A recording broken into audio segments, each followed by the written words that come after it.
নমস্কার বন্ধুরা, আমি সুচরিতা। আমার রান্নাঘরে তোমাদের সকলকে স্বাগত জানাই। আজকে আবারও চলে এসেছি তোমাদের কাছে একটা নতুন রেসিপি নিয়ে। আজকে আমি তোমাদের সঙ্গে রুই মাছের ডিমের রেসিপি শেয়ার করে নেব। দেখো, এখানে আমি 200 গ্রাম রুই মাছের ডিম নিয়েছি। এবার এগুলো ধুয়ে পরিষ্কার করে নেব। এখানে আমি ওই মাছের ডিম ধুয়ে পরিষ্কার করে নিয়েছি। এবার এই ডিমগুলো হাত দিয়ে ভেঙে নেব, একটু নরম করে নেব।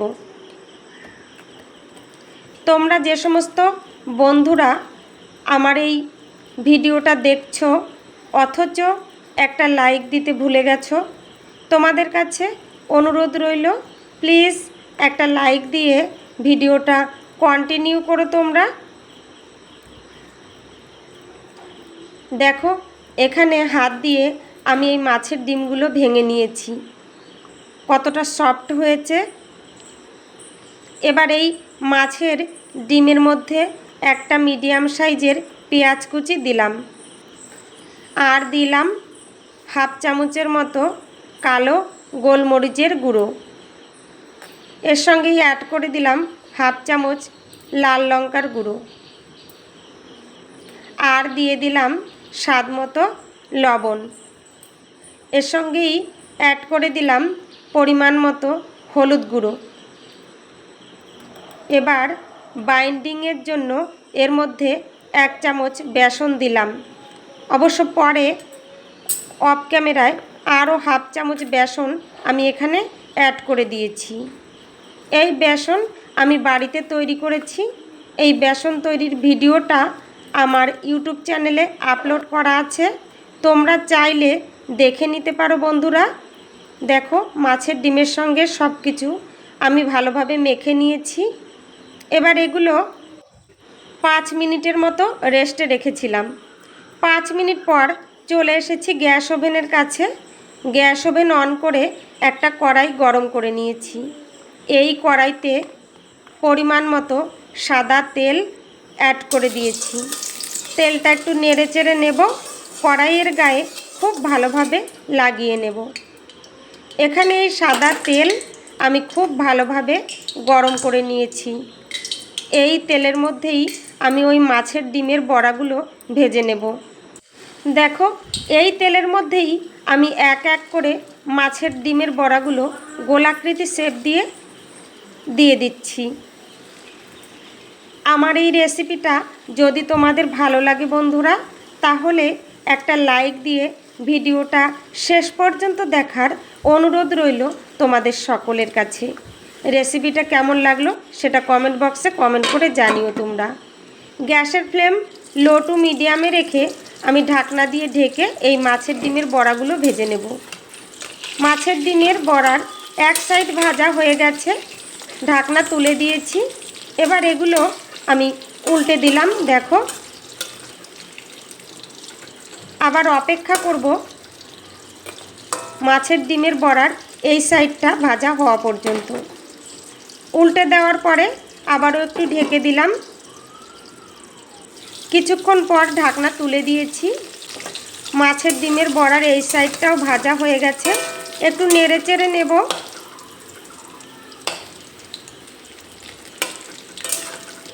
একটার সঙ্গে আর একটা বড়া জোড়া লেগে গেছে, সেগুলো একটু ছাড়িয়ে নিলাম। এবার এগুলো নামিয়ে নেব।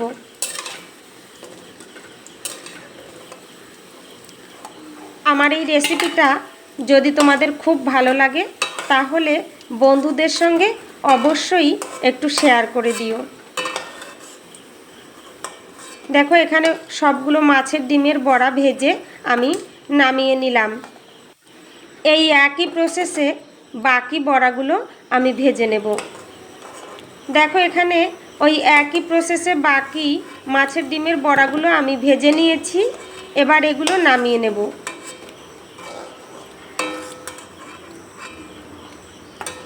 দেখো, এখানে আমি নামিয়ে নিলাম।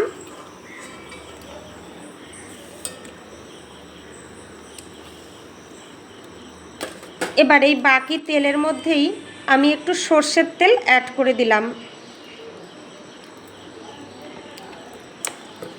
সর্ষের তেল অ্যাড করে দিয়ে একটু নেড়ে চেড়ে নেব।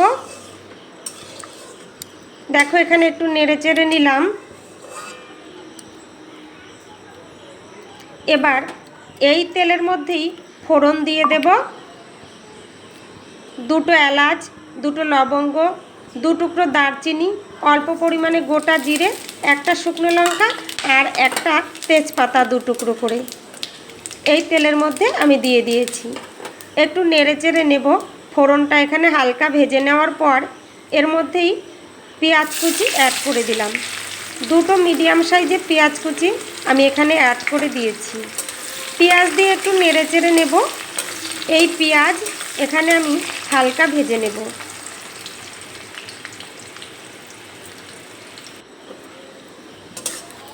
পেঁয়াজগুলো কিছুক্ষণ নেড়ে চেড়ে আমি হালকা ভেজে নিয়েছি।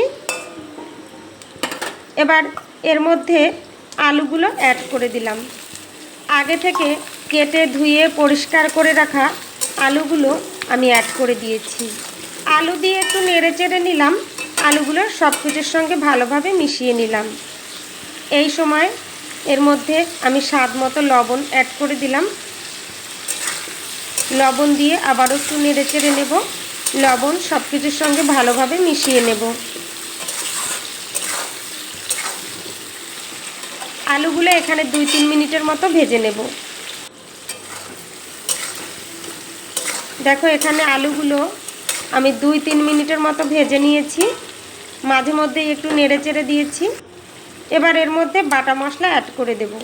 হাফ চামচ রসুন বাটা দিলাম, হাফ চামচ আদা বাটা দিলাম, হাফ চামচ জিরা বাটা দিলাম,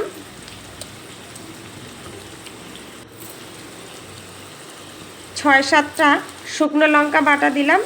লঙ্কার পরিমাণটা তোমরা তোমাদের পছন্দ মতো নেবে। যেমন ঝাল খেতে পছন্দ করো সেই হিসাবে লঙ্কাটা দেবে। বাটা মশলা দিয়ে একটু নেড়ে চেড়ে নেব। এই বাটা মশলার কাঁচা গন্ধটা চলে যাওয়া পর্যন্ত এখানে আমি রান্না করে নেব।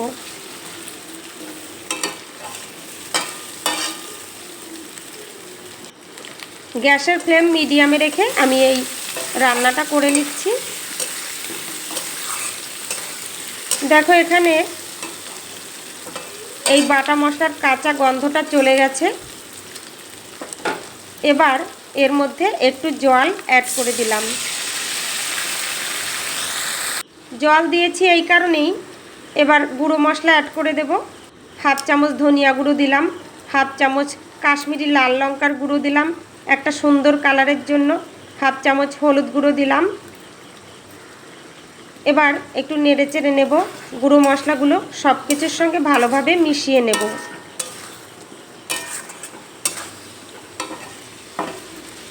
এর মধ্যেই একটা মিডিয়াম সাইজের টমেটো কুচি অ্যাড করে দিলাম। টমেটো দিয়ে আবারও একটু নেড়ে চেড়ে নেব।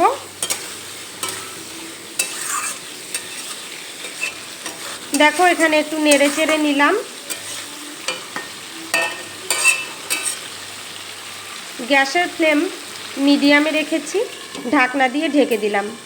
ঢাকনা দিয়ে ঢেকে এখানে আমি 10 মিনিটের মতো মশলার সঙ্গে আলুগুলো কষিয়ে নেব।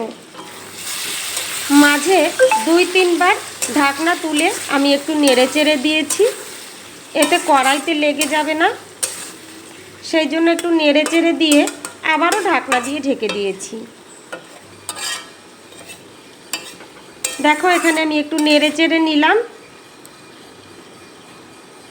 এবার আবার ঢাকনা দিয়ে ঢেকে দিলাম।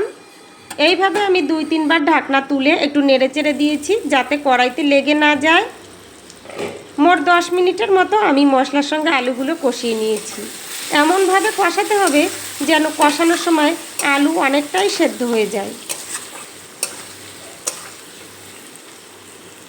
দেখো এখানে আলু সেদ্ধ হয়ে গেছে।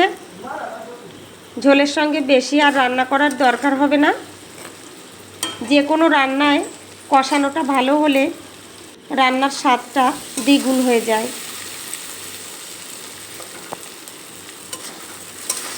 দেখো মশলার সঙ্গে আলু আমি খুব ভালোভাবে কষিয়ে নিয়েছি।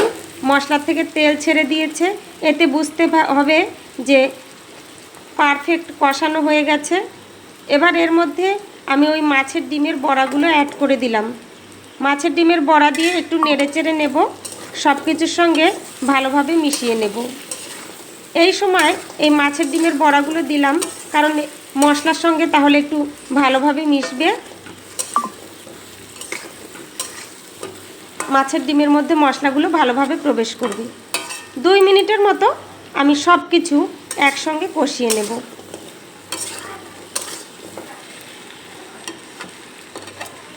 দেখো এখানে সব কিছু একসঙ্গে আমি 2 মিনিটের মতো কষিয়ে নিয়েছি।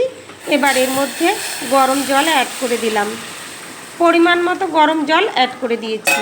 জলের পরিমাণটা তোমরা তোমাদের পছন্দ মতো নেবে, যেমন ঝোল রাখবে সেই হিসাবেই জলটা নেবে। জল দিয়ে একটু নেড়েচেড়ে নিলাম, ঝোলের সঙ্গে সব কিছু মিশিয়ে নিলাম। 2-3 মিনিটের মতো গ্যাসের ফ্লেম বাড়িয়ে দিয়ে রান্না করে নিয়েছি। এই সময় একটু চিনি অ্যাড করে দিলাম। চিনিটা অপশনাল, তোমাদের পছন্দ না হলে দেওয়ার দরকার নেই। চিনি দিয়ে একটু নেড়েচেড়ে নিলাম। এই সময় অ্যাড করে দিলাম 1/2 চামচ গরম মশলার গুঁড়ো। গরম মশলার গুঁড়ো দিয়ে একটু নেড়েচেড়ে নিলাম। কিছুক্ষণ নেড়েচেড়ে নিয়ে গ্যাসের ফ্লেম মিডিয়ামে করে দিলাম। এবার ঢাকনা দিয়ে ঢেকে দিয়েছি। ঢাকনা দিয়ে ঢেকে 10 মিনিটের মতো রান্না করে নেব। 10 মিনিট পর ঢাকনা তুলে দিয়েছি। দেখো রান্নাটা আমার রেডি হয়ে গেছে। এখানে আলু সেদ্ধ হয়ে গেছে। 1 মিনিটের মতো রান্না করে নিয়ে নামিয়ে নেব। তোমরা যে সমস্ত নতুন বন্ধুরা আমার এই ভিডিওটা প্রথমবার দেখছো অথচ আমার চ্যানেলটা সাবস্ক্রাইব করোনি, তোমাদের কাছে অনুরোধ রইল আমার চ্যানেলটা সাবস্ক্রাইব করে পাশে থাকা বেল বটনটা প্রেস করে রেখো। এতে করে আমার রান্না করা রেসিপিগুলোর নোটিফিকেশন সবার আগে তোমাদের কাছে পৌঁছে যাবে। তোমরা তোমাদের সময় সুযোগ মতো দেখে নিতে পারবে। দেখো আমি রান্নাটা নামিয়ে নিয়েছি। কতটা লোভনীয় হয়েছে দেখতে, খেতেও কিন্তু দারুণ লাগে। অনেক ধন্যবাদ বন্ধুরা আমার এই ভিডিওটা শেষ পর্যন্ত দেখার জন্য, আমার পাশে থাকার জন্য।